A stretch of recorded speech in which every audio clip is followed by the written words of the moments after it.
I'm Jason Miller. Coming up on this late edition of the Evan Miller Report, President Obama has just finished speaking regarding the border issue in Dallas, Texas. We'll have a full wrap of what the president had to say.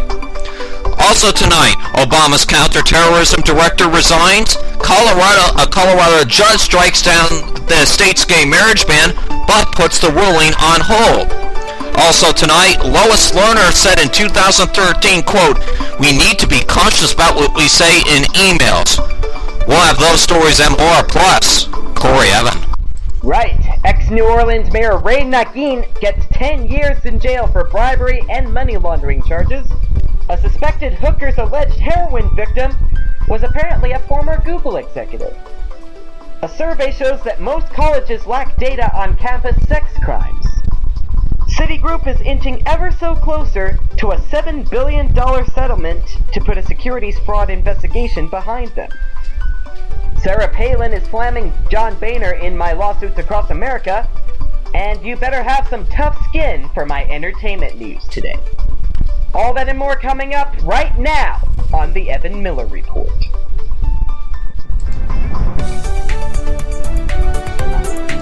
Live from Southern California, this is the Evan Miller Report.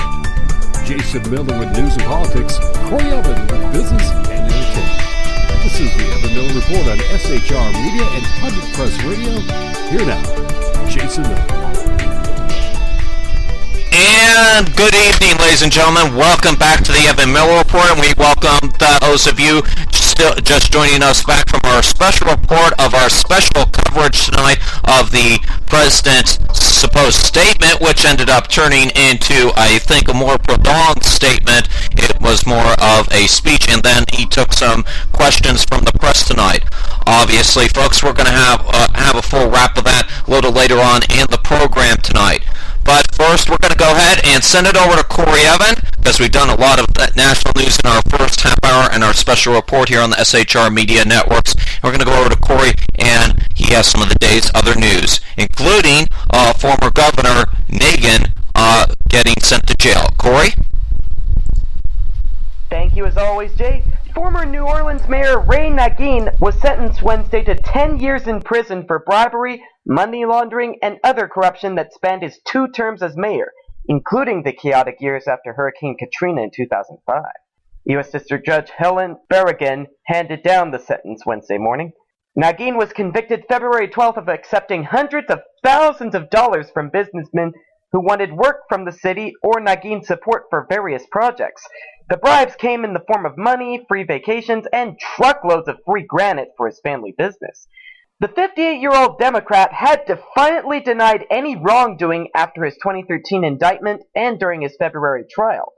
Moments before sentencing, a subdued Nagin made a brief statement thanking the judge for her professionalism.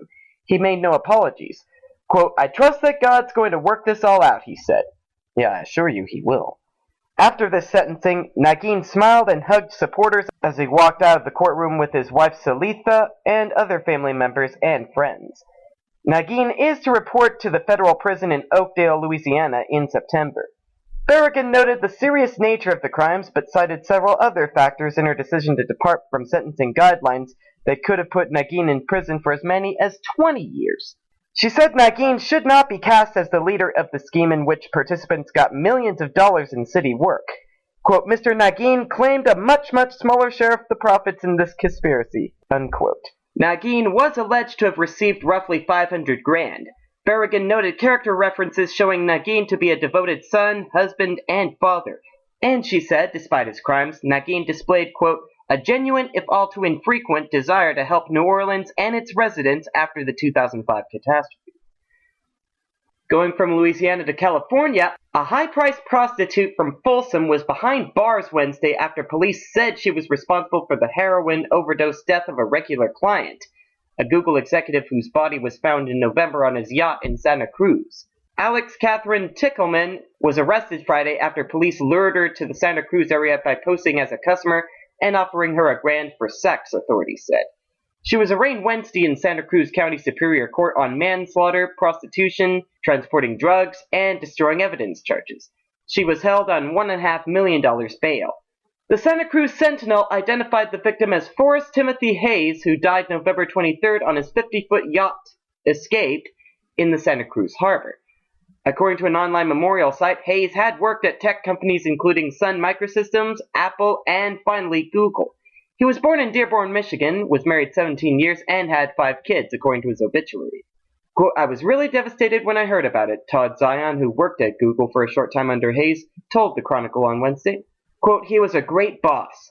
I never had a chance to thank him, unquote. An unidentified person wrote on the online memorial page, quote, it is incredible to see the number of people Forrest touched. There are simply no words to describe this. I had the unique opportunity to work for Forrest at Apple and Google. He is one of the best bosses I have had, caring and thoughtful, unquote. In a press release, Santa Cruz police said Tickleman had a, quote, ongoing prostitution relationship with the victim, met him the night he died, and injected him with heroin. Footage from a security camera on the yacht showed Hayes, quote, suffering medical complications and going unconscious, officials said. And rather than call for help from authorities, Tickleman allegedly gathered her belongings, including drugs and paraphernalia, and at one point stepped over Hayes' body to, quote, finish a glass of wine before lowering the blinds to conceal the body and leaving. That's the bit of this that disgusts me, folks. And I'm sorry, Jay, I was just not able to avoid finding drug stories in today's news.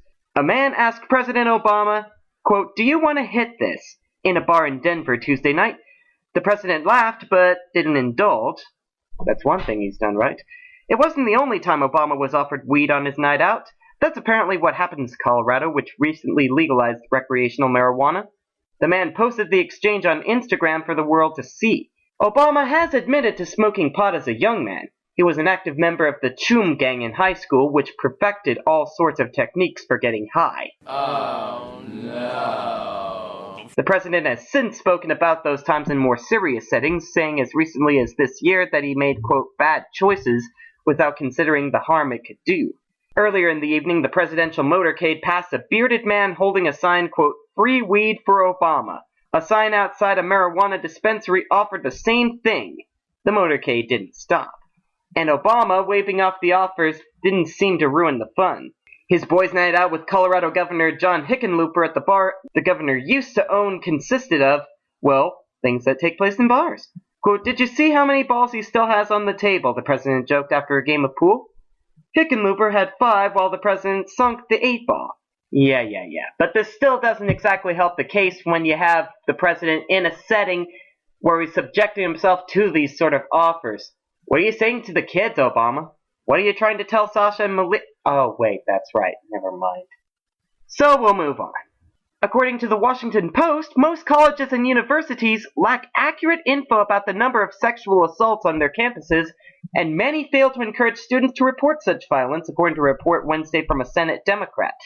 The report from Senator Claire McCaskill, drawing on a survey of her staff conducted at 4-year institutions, concluded that many schools have major shortcomings in how they handle sexual violence on campus. Among the chief problems, the report said, are the failure to train students, faculty, and staff on how to prevent and respond to sexual violence, and the use of, quote, biased and harmful procedures for investigating and resolving complaints. Of 236 schools that answered questions in a national sample of 350 institutions, the report said, more than 20% provided no sexual assault response training for faculty and staff. More than 30% provided no training for students. The survey also found, 1. Many large public universities allow students to help adjudicate sex assault cases. 2. Some schools give their athletic departments oversight of sexual violence cases involving student athletes. 3. Relatively few schools, 16% of respondents in the national sample, conduct campus climate surveys that a White House task force has recommended as a key measure to determine the prevalence of sex assault on campus. Experts say these surveys turn up essential information because students often don't report the crime to authorities. McCaskill, a former prosecutor, has been prominent in congressional debate on sex assault in the military and at colleges. Her staff sent questions to 350 4-year schools of various sizes in a national sample, as well as the 50 largest public university and 40 private nonprofit universities with at least 15,000 students each.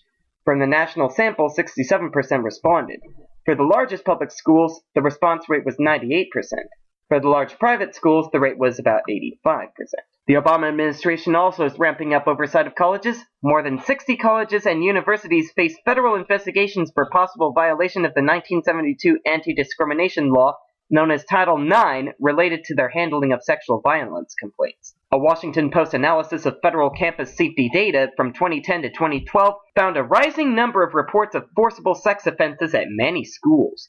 So this is going to be an interesting one to keep an eye on, and we will do so. We will bring you the latest on the Facebook page, facebook.com/The Evan Miller Report, or here on our next report. Jay, take it away. Thank you very much, Corey.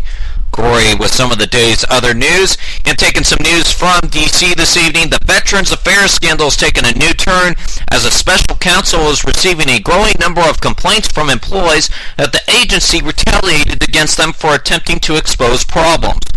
Carol Lerner, special counsel with the U.S. Office of Special Counsel, told the House Veterans Committee Tuesday night that her office is investigating 67 alleged cases of retaliation against whistleblowers at the VA. Pardon me, folks. The number increases daily, Lerner said, adding that since June 1st, her office has received 25 new complaints of retaliations from employees claiming they were whistleblowers. Several VA staffers testified before the committee that they were victims of retaliation. The hearing stretched late into the night on Tuesday. Jose Matthews, the former chief of psychiatry at the St. Louis healthcare system, has told Congress that after he tried to point out problems at the VA to his senior management, he was removed from his position and detailed to another assignment while an administrative investigation was initiated, saying, quote, "I was told I was spending too much time with veterans. They already professionally assassinated me." The Christian Head, the Legal and Quality Assurance Associate Director at the Veterans Affairs Los Angeles healthcare system, said he was also a victim of retaliation. "I was labeled a rat," Head said, that there is a cancer within the VA leadership and penetrates the idea that the employee should be silent. We should stand up and do the right thing. Catherine Mitchell works at the Phoenix VA, told the committee that the agency has intimidated any employee who raises information that could be detrimental to the agency, discouraging new doctors from considering the VA for employment. Just because someone has an MD doesn't mean that they have ethics, Mitchell said. "I wanted to recommend that people get a job at the VA as a physician until there are changes." Democratic Congressman Tim Walz said Mitchell raised a nightmare scenario because the VA's demand for doctors will increase as more and more veterans seek care following the wars in Iraq and Afghanistan. "Real change is difficult," Congressman Mike Nolan, the committee's top Democrat, said. "We all want VA employees to feel comfortable raising their voices without fear. It'll mean the end of their careers." Ed says he fears retaliation and his bosses are very much aware he was coming to testify at the Capitol, but he maintained confidence that coming forward was the right thing to do. "I think veterans support me," he said. "The reality is I'm always looking over my shoulder." All right, folks, moving on to the crisis going on with the IRS tonight. The ex-IRS official whose emails mysteriously disappeared and in a congressional investigation into the Tea Party targeting scandal has cautioned Trump staff in 2013 about, quote, what they say in emails during an internal discussion last year, according to emails obtained by Fox News. Representative Daryl Issa of California returned to that discussion during a House Oversight Committee hearing on Wednesday as he once again pressed IRS Commissioner John Carson on his concerns about ex-official Lois Lerner's missing emails. He specifically was concerned about an internal IRS chat system called the Office Communication Server, claiming Lerner wanted to make sure the messages were tracked. This system was subject of the emails between Lerner and other staffers in April of 2013. On April 9th of 2013, Lerner, who is the director of the exempt organization at the IRS, sent an email to an IT employee by the name of Marie Hookie asking about the OCS and whether Congress should access those messages, saying, quote, "I was cautioning folks about email. We have several occasions where Congress has asked for emails, and there has been an electronic search for responsive emails, so we need to be cautious about what we say in emails," Lerner wrote. She then forwarded a question about whether the chat system conversations were also searchable, Loki responded that the messages are not set to automatically save, but anyone could copy and save the contents to an email or Word file. He recommended that the agency treat these conversations as it could be saved somewhere, as it is possible for either party of the conversation to retain the information and have it turn up as part of the electronic search. Lerner then replied, "Perfect." Well, Republican lawmakers remain skeptical about the IRS claims that Lerner lost her own email records after a hard drive crash in the year 2011. The IRS notified Congress of the lost emails last month, but claims they already have been able to recover tens of thousands of emails by going to other accounts. Lerner is at the heart of the controversy over the IRS practicing of applying additional scrutiny to the applications of conservative groups seeking nonprofit status. Lerner has twice refused to answer questions during appearances before Congress, citing her Fifth Amendment rights. And this in D.C. tonight, President Obama is thanking the outgoing director of the National Counterterrorism Center as he wraps up a 24-year career in the federal service. Obama says most Americans may not know Matt Wilson's name, but he says they are safer because of his dedicated service. The president said the former federal prosecutor and his team have been critical to the administration's efforts to disrupt terrorist cells, thwart attacks, and protect the public from involving threats at home and abroad. The agency has primary responsibility for analyzing terrorism intelligence. It also plans activities to counter terrorism. Breaking news in Colorado today, a Colorado judge yesterday struck down the state's gay marriage ban, making Colorado the 16th state to validate a prohibition on same-sex marriages in the past year. District Judge Scott Crabtree put his ruling on hold pending an appeal. The decision came into lawsuits challenging the constitutionality of the Colorado law, which was passed by voters in 2006. Judge Crabtree found the measure violates both the state and federal constitution. It's likely the ruling will be appealed by the Attorney General John Souter's office, which defended the ban. The case is the 16th in a row which the state ban was voided by a judge following last year's U.S. Supreme Court ruling that struck down the Federal Defense of Marriage Act. In a separate challenge to a gay marriage ban in Utah, a three-judge panel of the Denver-based U.S. Circuit Court of Appeals found the gay couples have a constitutional right to marry. On Wednesday, Utah Attorney General Sean Wise, the office announced it will appeal that decision directly to the nation's highest court. So more on this story to come, ladies and gentlemen. All right, folks. Moving on, and staying with politics. Iowa Republican U.S. Senate candidate Joni Ernst attempted Tuesday night to walk back statements made in a January event in which she said President Obama had become a dictator who should be removed from office or face impeachment. A statement provided by Yahoo News, which was reacting to a story published earlier Tuesday. Ernst says she does not believe that Obama is a dictator, but rather that he is, quote, a repeated use of unilateral action makes him look like one. To be clear, I have not seen any evidence that the president should be impeached, the statement read. Ernst's original comments came in response to a question at a Montgomery County GOP forum, which she was asked about the then pending Supreme Court case. In the case discussed by the questioner, the Obama administration had been accused by the plaintiffs of executive overreach by filling positions of the National Labor Relations Board during a congressional recess without the consent of Congress. In June, the Supreme Court, in an unanimous decision, deemed Obama's actions unconstitutional, nullifying the appointments. In her clarifying statement, Ernst characterized the question she received at the forum as hypothetical, which it was given that the court had not yet rendered an opinion at that time. Since then, however, the Supreme Court's decision ruling Obama's action unconstitutional made clear that the justice believed he was out of line. Ernst's statement Tuesday night implicitly argued that taking any action judged unconstitutional is not a tantamount to an abuse of power, obligating senators to seek to unseat him, as she suggested in January it could be. I was asked a question involving a hypothetical about what I thought should happen if the Supreme Court ruled the president had committed an abuse of power. Obviously, if the Supreme Court were to ever rule that the president of the United States had abused their power, that would be a very serious charge.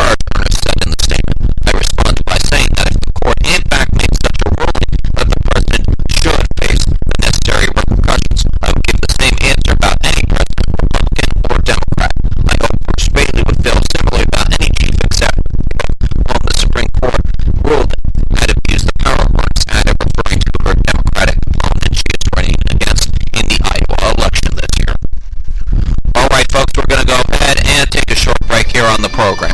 When we come back, Corey Evan will have some of the stock numbers here on the program, plus his lawsuits across America and his entertainment report coming up, and I will have here some of the international news that has been going on around the world today. We'll be right back. You're listening to the Evan Miller Report. You're listening to the Evan Miller Report on SHR Media and 100 Press Radio.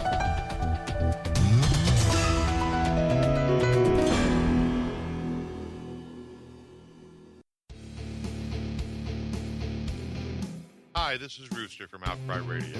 Catch me here on Blog Talk Radio every Saturday night at 11 p.m. Eastern Standard Time. Or follow my blog at conservativeoutcry.net.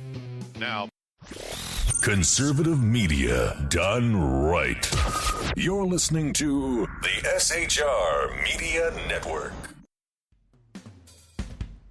This is Tammy Jackson, inviting you to join me on the Tammy Jackson Show every Tuesday night at 7 p.m. Pacific on the 405radio.com.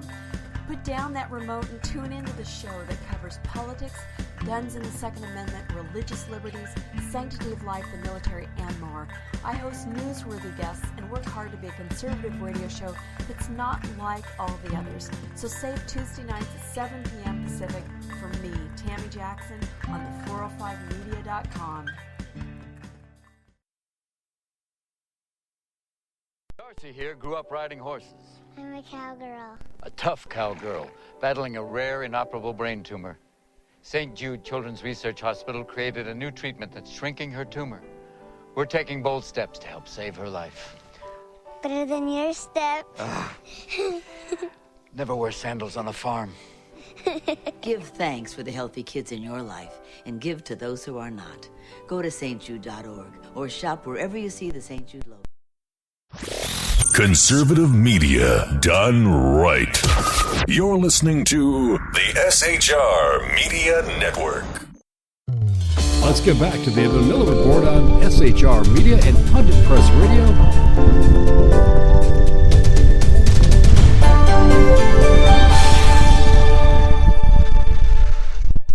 And welcome back to the Evan Miller Report. Jason Miller here with you. Time to send it over to Corey Evan, and he has the day's wrap on business. Corey?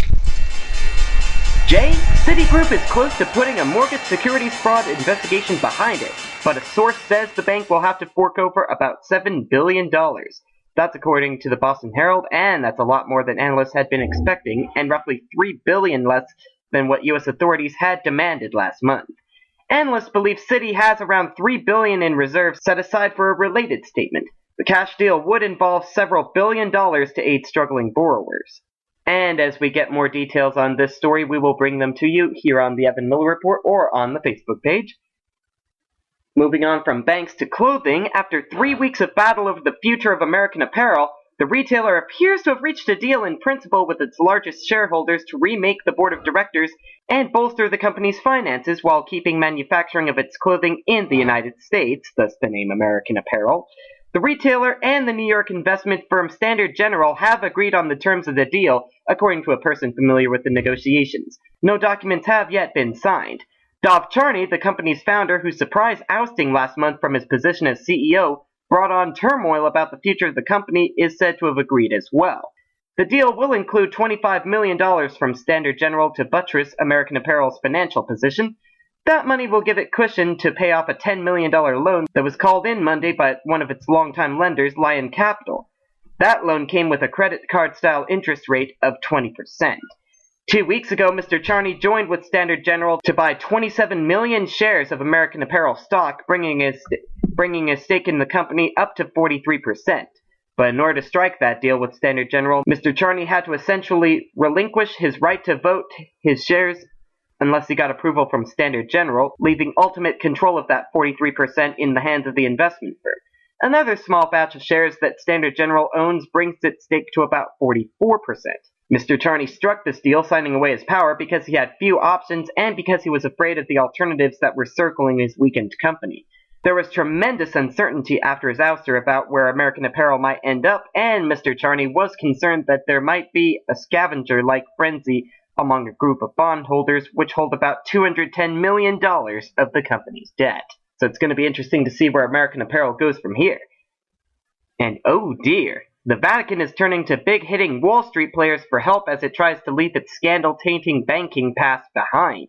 Pope Francis, a staunch critic of rampant capitalism, has hired veterans of Invesco, Goldman Sachs, and Deutsche Bank to complete an overhaul of the Vatican Bank. The bank, whose functions include providing financial advice and services to the Catholic Church, has been hit by a criminal investigation, high-level resignations, and international accusations that it wasn't doing enough to prevent money laundering. A report in 2012 by European experts found that the threat of financial crime at the Vatican was low, but the bank's global reach, high volume of cash transactions, and a lack of info about some nonprofits could make it a target for money launderers. Under new management, the Institute for the Works of Religion, as the bank is formally known, spent the last year shedding hundreds of customers, dealing with investment losses from the past, and improving transparency. Quote, "Our ambition is to become something of a model for financial management rather than a cause for occasional scandal," Vatican Economics Chief Cardinal George Pell told reporters. Taking charge at the bank is Jean-Baptiste de François, a former CEO of Invesco's European business and founder of an M&A advisory firm. His predecessor, German lawyer Ernst von Freiberg, was unable to commit full-time to the role, the Vatican said. De François will be joined on the board by Michael Hintz, who began his career at Salomon Brothers in 1982. Hintz was head of UK trading at Goldman, ran convertible bonds in Europe for Credit Suisse, and went on to found hedge fund CQS. Former Deutsche Bank chairman Clemens Borzig has also been appointed to the board alongside Marianne Glendon, Harvard Law professor and former U.S. ambassador to the Holy See. Their task will be to introduce a new business model that will see the bank focus its work for the church, its clergy, congregations, and Vatican employees.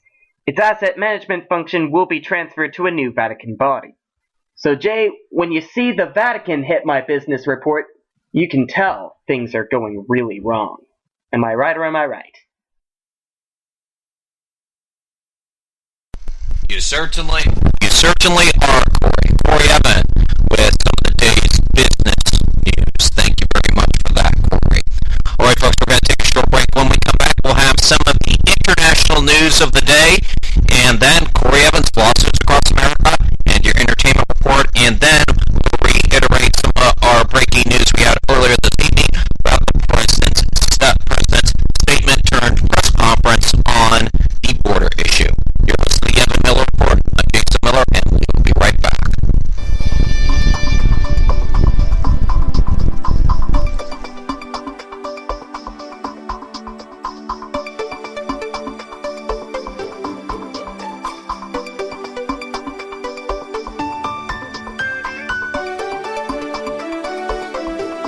Some of America's bravest warriors are returning home wounded.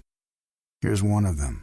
My name is Norberto Lara. I served for 11 years in the United States Army. While I was on a combat patrol in Baqaba, Iraq, a rocket-propelled grenade took my arm off at the shoulder. When I came home, I felt alone. My family was around me, but I couldn't talk to them about what I'd seen and what I'd done. I remember just thinking, man, the way I am right now, I don't want to live. I was discharged from the Army, and I've been working with the Wounded Warrior Project since 2007. You don't have to be severely wounded to be with the Wounded Warrior Project. We do have a lot of guys that have post-traumatic stress disorder. Being able to share your story, I guess it kind of helps you wrap your mind around what did happen over there.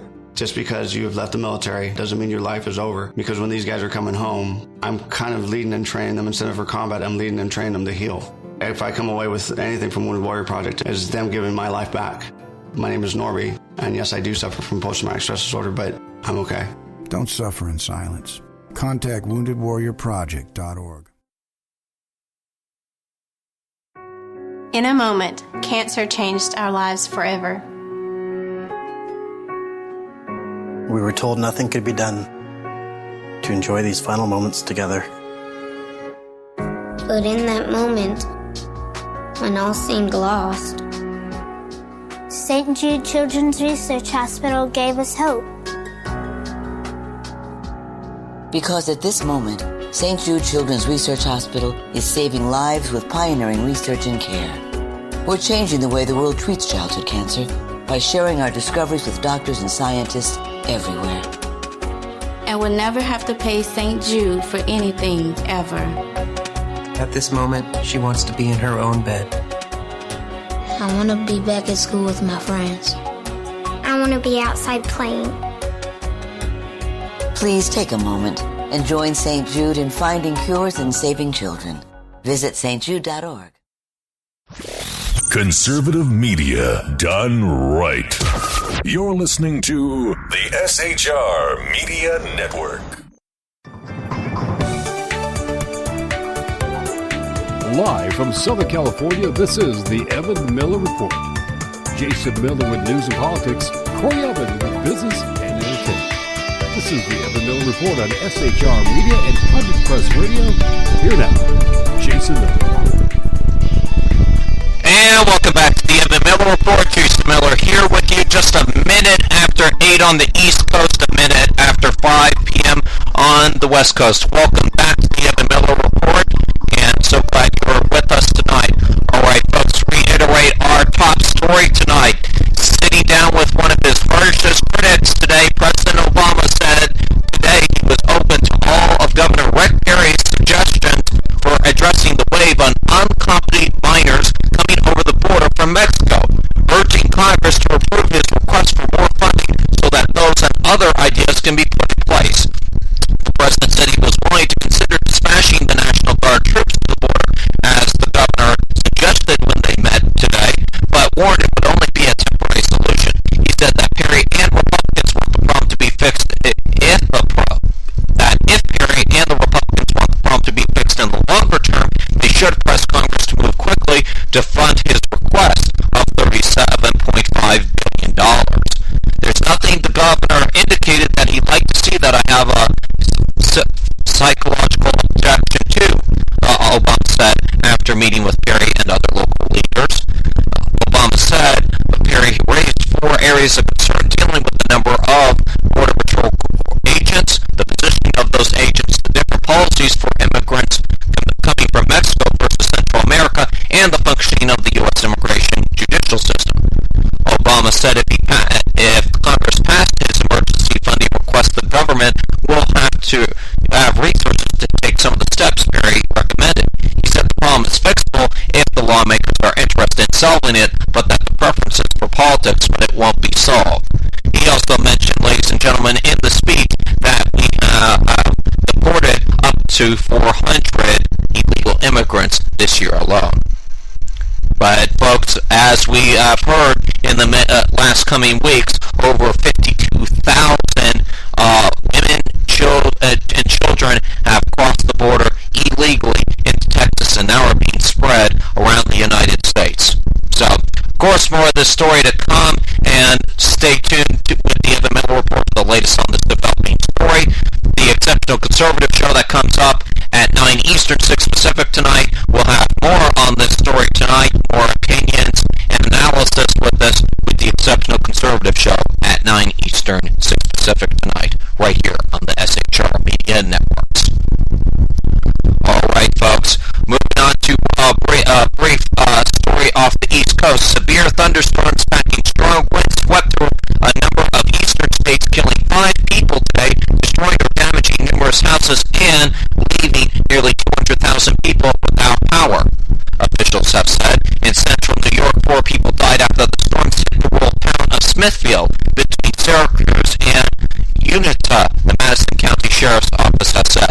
At least 4 homes were completely destroyed and numerous others were damaged. Nearly 56,000 utility customers in central and northern New York are still without power as of early today. Injuries and damage from Tuesday's fast-moving storms were not limited to New York State, though. In Maryland, a child at a summer camp was killed by a falling tree. 3 small tornadoes then touched down in Ohio, and at least 1 other was cited in Pennsylvania, which more than 300,000 people lost power at the peak of the storms. Madison County Sheriff Alan Riley denied identifying the victims. He told the Post-Standard of Syracuse he is still notifying their families. The storm destroyed 4 homes, ripping one from its foundation and tossing it onto another house, according to the newspaper. 3 other houses nearby also were damaged. The National Weather Service said the winds were likely stronger than 60 miles an hour. Riley said in a television interview late Tuesday that search dogs were being used to go over the rubble at the Smithfield site and of the neighbors were being interviewed. He said, quote, "We're just picking up the parts of the house to see if anybody is underneath." End of quote. National Weather Service meteorologist Joni Labauti said investigators will be in the area to determine if a tornado had touched down. The spokesman for the Emergency Management Office said there was widespread damage in the towns of Splian and Lenox between Syracuse and Utuisa. In Maryland, as we stated earlier, a tree fell at a summer camp during a strong thunderstorm, killing one child and injuring 6 others. The children at the River Valley Ranch Camp in Manchester were headed to a shelter when a tree fell on them. Also, severe thunderstorms spawned at least one tornado in Mercer County in northwestern Pennsylvania. Earlier today, more than 123,000 across the state remained without power, including 66,000 in Philadelphia and its suburbs. The National Weather Service said possible tornadoes were also reported in Erie, Bedford, and Sullivan counties in central Pennsylvania. The National Weather Service said 3 small tornadoes touched down in the northeastern Ohio, causing minor damage as strong storms moved across that state. In New Jersey, nearly 15,000 homes and businesses have remained without power as of this evening, as of this news report. All right, folks, moving on to some international news tonight, and we'll first start off, I believe, if we have it here. I think we have the Israeli story. Yes, we do. Israeli Prime Minister Benjamin Netanyahu has vowed to further intensify attacks on Hamas in the Gaza Strip following talks with its defense chiefs. He said the Palestinian militants will pay a heavy price for their rocket attacks on Israel. Israel's military said Hamas has fired 82 rockets at Israeli cities on Wednesday after dozens of overnight strikes in Gaza. Some 50 Palestinians are reported to have died in the recent hostilities. Israel says its targets have been militant fighters and facilities including rocket launchers, weapon stores, and tunnels and command centers. Gaza medical officials say half of the casualties were civilians, including women and children. Hamas said that all Israelis were now targets, accusing Israel of violating the Egyptian brokered truce that ended exchanges in 2012. The UN Security Council is due to meet on Thursday to discuss the crisis, diplomatic sources have told the Reuters news agency. Mr. Netanyahu said operations in Gaza would continue until firing against Israeli targets stopped. Israeli President Shimon Peres has told CNN that a ground offensive might happen quite soon. The army has called up about 40,000 reservists. The military says its Iron Dome missile defense system has intercepted up to 21 of the 82 rockets fired on Wednesday, including 3 above Tel Aviv, 3 over Ashkelon, and 3 over Ashdod. It said 3 missiles were launched toward the southern city of Dimona and its nuclear reactor. 2 fell near the town while a third was intercepted. The town of Eredal, 60 miles north of Gaza, was hit with an M302 surface-to-surface rocket, the furthest target so far reached. The Israeli military also added that it carried out 129 airstrikes in Gaza on Wednesday. It brings to 550 the number of sites in Gaza attacked as part of Operation Protective Edge. Gaza's health official Atri Al-Qadr told the AFP news agency that Israeli airstrikes on Wednesday had killed 4 Palestinians in Jebel and 2 in Zaytun and 2 more in Ben Gurion. The head of the Palestinian Center for Human Rights in Gaza, Reza Suri, has accused Israel of deliberately targeting civilians. He told the BBC, quote, "There is no safe haven in this place, and Palestinian civilians are once again in the eye of the storm and are paying heavily. Israelis are trying to pressure militant groups, though, through targeting civilians." The leaders of France and Germany condemned the attacks on Israel after speaking to Mr. Netanyahu on Wednesday. U.S. Secretary of State John Kerry also spoke with the Israeli Prime Minister and planned to hold national talks with Palestinian Authority President Mahmoud Abbas, the State Department spokesperson in Washington has said. U.S. officials have also been urging all sides to de-escalate the situation. However, Mark Reagan, spokesperson for Mr. Netanyahu, earlier confirmed that the situation was more one of escalation than de-escalation. He told the BBC the Israeli army was acting to dismantle the Hamas military machine. We don't want to have some sort of band-aid solution whereby we have to quick fix the ceasefire and then we only have rockets on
accused Russia of abducting her and has demanded she be released.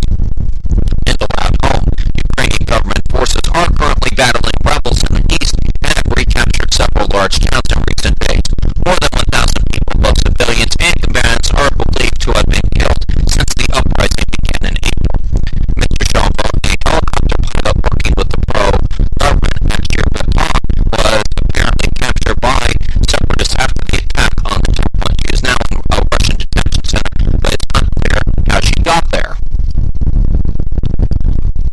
Alright folks, moving on to France tonight. The French government has proposed a 6-month travel ban to stop citizens traveling to Syria and Iraq to fight along Islamist militants. A new offense of creating an individual terrorist enterprise designed to counter the threat of ion walls would be established, said government officials. They also say that 2 or 3 young Muslims leave France every day to join the Islamic groups abroad. There are fears that they will eventually pose a threat to France itself.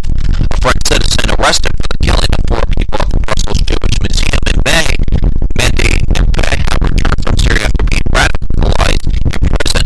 Another French-born jihadist, Mohamed Berry, killed 7 people in Toulouse in 2012 before being shot by police. His victims were 3 paratroopers, as well as 3 children and the teacher at a Jewish school.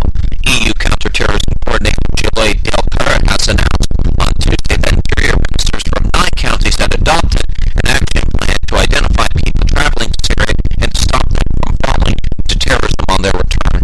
Countries that signed up to the plan are Belgium, France, Germany, the UK, Spain, Italy, Denmark, Sweden, and the Netherlands.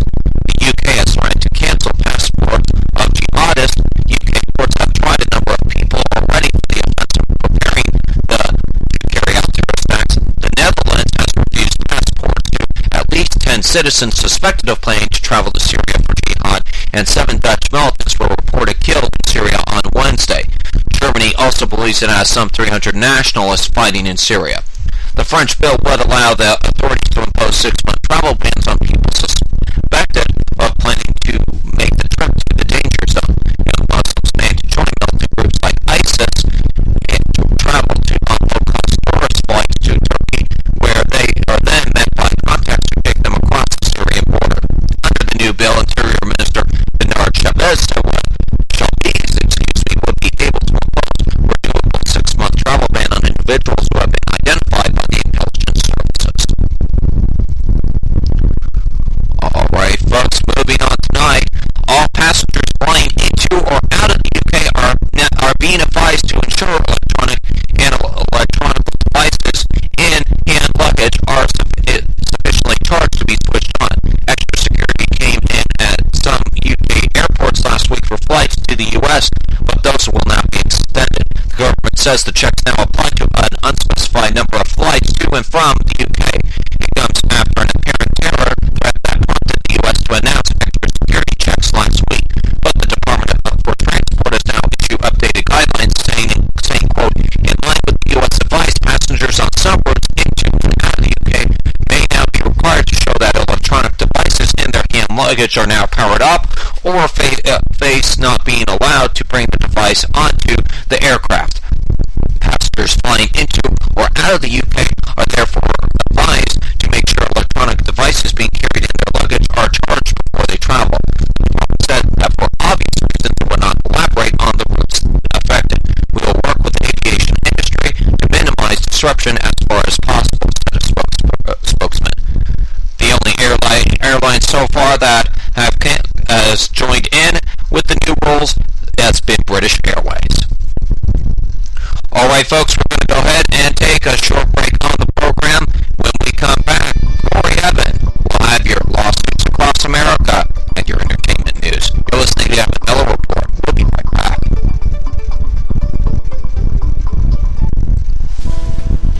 You're listening to the Evan Miller Report on SHR Media and 100 Press Radio.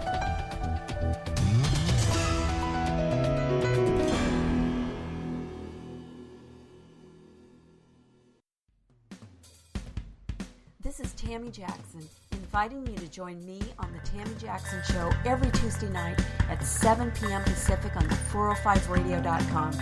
Put down that remote and tune into the show that covers politics, guns and the Second Amendment, religious liberties, sanctity of life, the military, and more. I host newsworthy guests and work hard to be a conservative radio show that's not like all the others. So save Tuesday nights at 7 p.m. Pacific for me, Tammy Jackson, on the 405media.com.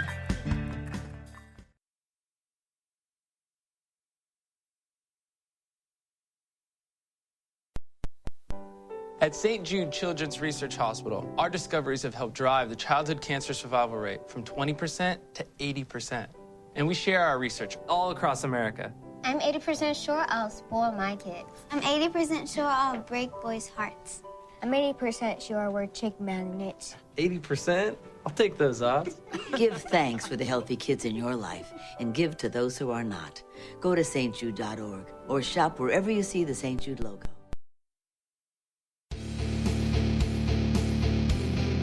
Hi, this is Rooster from Outcry Radio. Catch me here on Blog Talk Radio every Saturday night at 11 p.m. Eastern Standard Time. Or follow my blog at conservativeoutcry.net. Now, back to the Sackheads.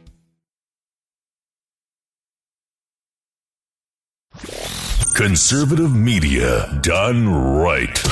You're listening to the SHR Media Network. Okay, Trevor, where's the Big Dipper? Over there. Trevor's a space whiz, and he's battling a brain tumor.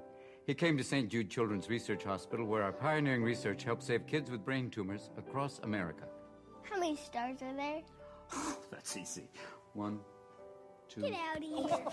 Give thanks for the healthy kids in your life and give to those who are not. Donate now at stjude.org or shop wherever you see our magnifying glass.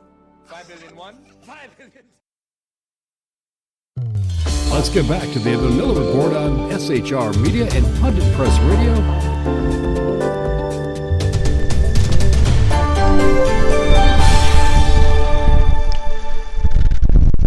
And welcome back to the Evan Miller Report. Jason Miller here with you. It's now time to go over to Corey Evan, and he has tonight's lawsuits across America.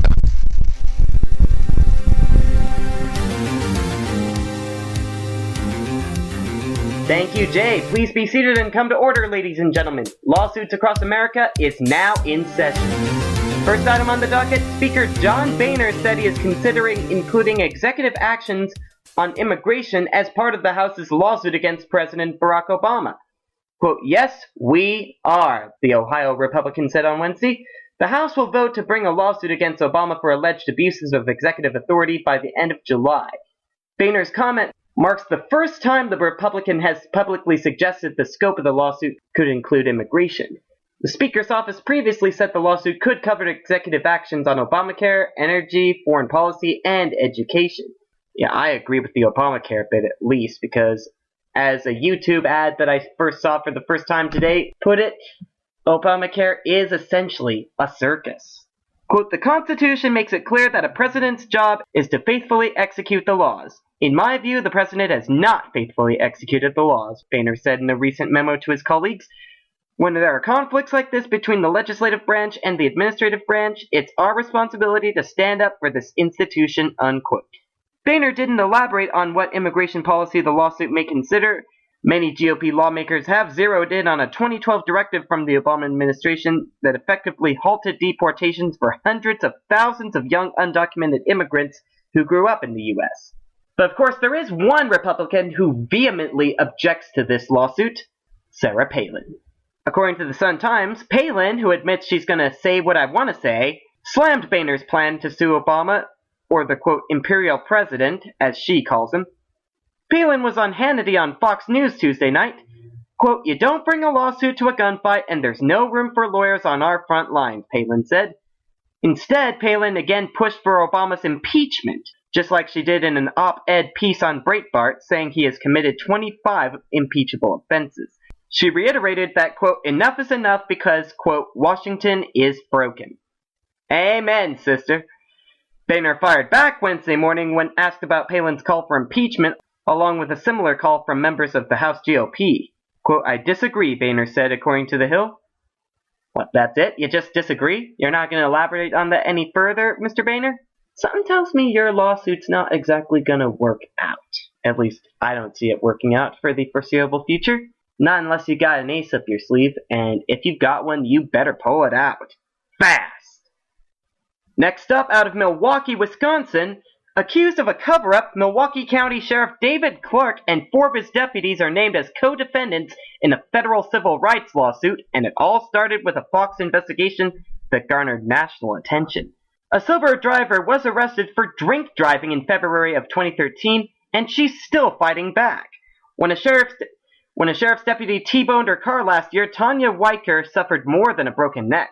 She suffered the indignity of a false arrest for driving while intoxicated.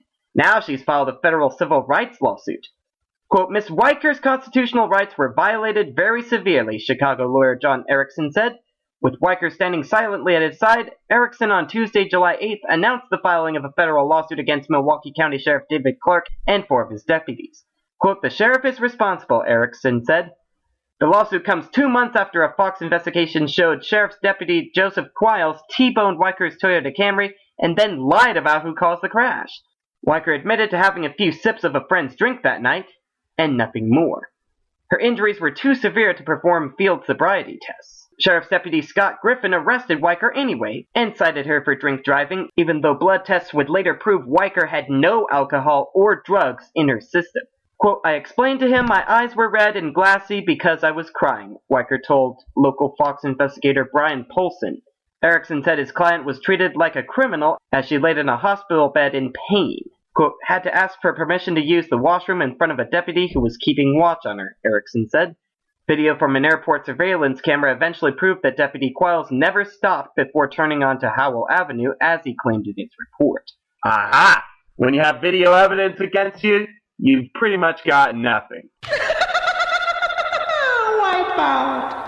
And finally on the docket, according to the San Jose Mercury News, California insurance giant Anthem Blue Cross misled millions of enrollees about whether their doctors and hospitals were participating in its new plans and failed to disclose that many policies wouldn't cover care outside its approved network, according to a class action lawsuit filed Tuesday. As a result, many consumers have been left on the hook for thousands of dollars in medical bills and have been unable to see their longtime doctors, alleges the suit by consumer watchdog based in Santa Monica. Anthem spokesman Daryl Ung declined to comment directly on the lawsuit. He said Anthem has agreed to pay the claims of those who received treatment from inaccurately listed doctors during the first 3 months of the year. However, that policy would not be extended for enrollees who discovered after March 31st that their doctors had been incorrectly listed, he said. The suit says that Anthem, the state's largest individual health insurer, delayed providing full information to consumers until it was too late for them to change coverage. Anthem also failed to disclose it had stopped offering any plans with out-of-network coverage in 4 of the state's biggest counties, LA, Orange, San Francisco, and San Diego, the suit says. Anthem, quote, intentionally misrepresented and concealed the limitations of their plans because it wanted a big market share, said Jerry Flanagan of the consumer advocacy group. Co-counsel on the case is the Claremont law firm Chernoff, Bedard, Echeverria, Bentley, which specializes in suing health insurers. The suit comes as Consumer Watchdog helped put a measure on the November ballot that would give the state's insurance commissioner greater authority to veto rate increases. Brought on behalf of Anthem enrollees who purchased individual coverage between October 1st last year and March 31st this year, the lawsuit reflects growing consumer pushback against so-called narrow network health plans, which are increasingly common, especially in the new online state and federal marketplaces. Anthem was a major player on California's insurance exchange, and the suit includes those who bought coverage online as well as directly from the insurer. Insurers have defended plans with limited provider networks as a way of holding down premiums. Many expected younger and healthier customers might be willing to give up broad access to providers for these lower costs, but consumers are retaliating with lawsuits and complaints to state regulators. As a result of the rising complaints, state-managed care regulators are investigating whether Anthem and, separately, Blue Shield of California provided accurate information about the doctors and hospitals in their plans.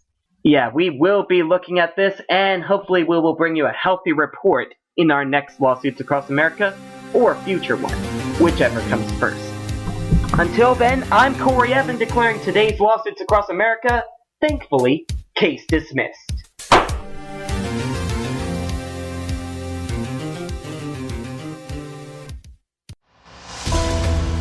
You're listening to the Evan Miller Report on SHR Media and Pundit Press Radio.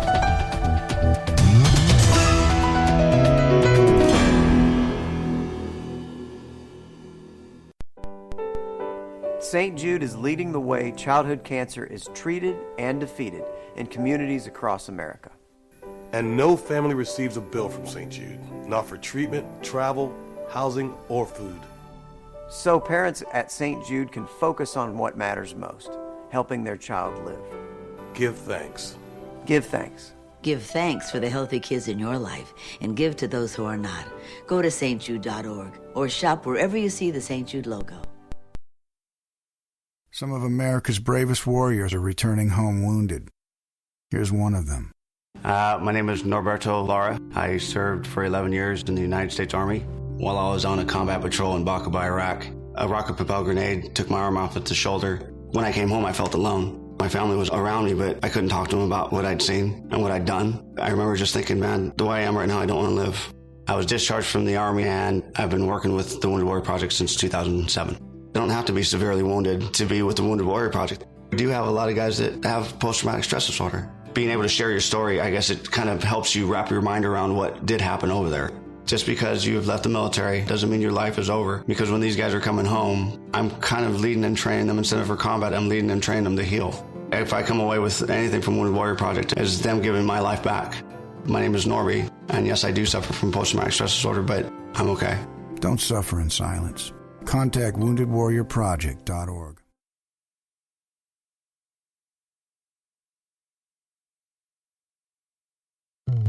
Let's get back to the Evan Miller Report on SHR Media and Pundit Press Radio.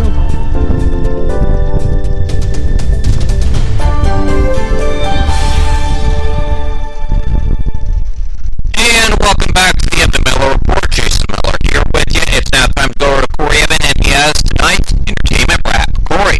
Thanks, Jay, and I have some bad news for Harry Potter fans in my entertainment news. Daniel Radcliffe says that even though J.K. Rowling has resurrected Harry Potter, he doesn't plan to pick up the wand again anytime soon. According to the New York Daily News, asked at a TV Critics press tour about the new short story Rowling posted Tuesday, Radcliffe said, quote, "I'm inclined to say no to the possibility he could play the well-loved boy wizard on the screen again. Quote, it's not even really a hypothetical question now," he added, noting there's no indication there would be any film component to the new story that features Harry as an adult. Quote, "I haven't read it yet, though I will," the 24-year-old actor said, "but my understanding is that it's very short, not worthy of adaptation to film," unquote. He noted that the reincarnated Harry is also about 12 years older than I am now, so it's not something I'd have to worry about for a long time, hopefully. Radcliffe earlier said that he has deliberately played a wide range of roles since the Harry Potter movies ended, but not to erase the Potter image. Quote, "People may think that's why," he said, "but it was more that after playing the same character for such a long time, I'd look at actors like Ben Whishaw, who I admire, playing a variety of roles. So I thought I'd like to do it while the going is good," he said. Radcliffe was talking to critics to promote the upcoming second season of the Ovation drama A Young Doctor's Notebook, in which he co-stars with John Hamm. The season is 4 episodes, which Radcliffe said is all his and Hamm's schedules would allow. Thank you for getting back to healthcare on us. I'm sure the NHS are very proud of you. Pinocchio's conscience may have been Jiminy Cricket, but his voice in the 1940 Walt Disney animated feature Pinocchio belonged to 10-year-old Dick Jones, who made millions of fellow youngsters cry when his screen character was reunited with his father and then turned into a real boy. Jones, not only the voice of Pinocchio, but the veteran of 40 movies before he landed that role, died Monday night after a fall in his San Fernando Valley, California home. His son Rick Jones told the LA Times he was 87. Inducted in 2000 as a Disney legend at the studio that produced the beloved movie, which coincidentally was a box office flop upon its initial release, Jones said, quote, "At the time, Pinocchio was just a job. Who knew it would turn out to be the classic that it is today? I count my lucky stars that I had a print in it," unquote. His work on it lasted 19 months. He also rankled when anyone called the film a cartoon. "It's an animated feature," he'd respond in a huff. According to the AP, Jones was the son of a Texas newspaper editor and learned to ride and rope from an early age. By the time he was 4, he'd had a Western show career which was parlayed onto the screen. Rest in peace, Mr. Jones. I wish upon a star that many youngsters today will watch that film and feel the same feelings that you must have felt. And when it comes to bad news, three's a crowd. And Justin Bieber has made this a crowd. According to the AP, Justin Bieber will be charged in LA in connection with an egg-throwing incident in January that damaged a neighbor's home. The LA County District Attorney's Office said Bieber will be charged Wednesday with 1 count of misdemeanor vandalism. Spokeswoman Jane Robeson says the singer will not be present for the 1:30 p.m. arraignment at Superior Court in Van Nuys. Sheriff's investigators searched Bieber's Calabasas home on January 14th, searching for evidence in the case, and arrested one of the singer's friends on felony drug possession charges. Surveillance footage seized from the Bieber's home appears to show the pop star high-fiving friends and celebrating after throwing eggs at his neighbor's home earlier that month. The Grammy-nominated singer faces 2 other cases in Florida and Toronto. So, ladies and gentlemen, if you have any Justin Bieber albums, I'd throw those albums straight at Justin Bieber's home. I'm sure he won't mind, because he'll be too busy dealing with all 3 courts. Right, that's our entertainment report for today. I hope to entertain you again tomorrow. Till then, I'm Corey. Thank you very much, Corey. Corey Evan with your entertainment news.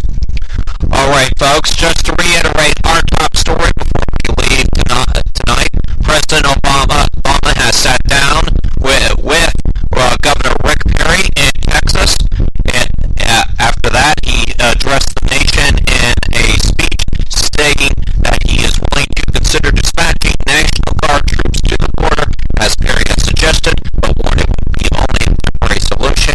He said that if Perry and Republicans want the problem to be fixed in the longer term, they should press Congress to pass immigration reform that is currently on hold in the Senate, which, as we know here on this program, as amnesty. Well, folks, that does it for us here at the Evan Miller Report. Thanks so much for being with us. For Corey Evan, I'm Jason Miller saying so long from San Diego. Thank you so much for being with us, and I'll talk to you tonight at 10 Eastern, 7 Pacific on the Exceptional Conservative Show. The Exceptional Conservative Show is coming up in about 25 minutes right here on the SHR Media Networks. In the meantime, have yourself a great rest of your evening. Good night, everybody.